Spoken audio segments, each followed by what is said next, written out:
At ito na nga po mga Lodi, para sa aking contract price reveal dito sa aming project located at Pamayan ng Maliksi, Pasong Kawayan to General Trias, Cavite. Ito po ay commercial building. So ang ginawa po namin sa property na ito ay plumbing repair, painting works, at ito nga pong sliding tubular or steel gate.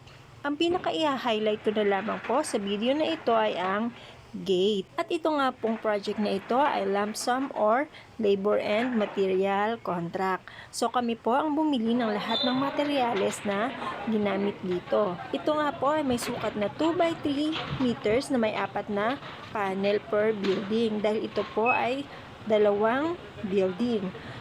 Ang lahat po ng ginamit namin na bakal dito ay GI or galvanized. At ang kabuang halaga nga po ng project na ito ay 60,000 pesos. Maraming salamat po for hiring us again!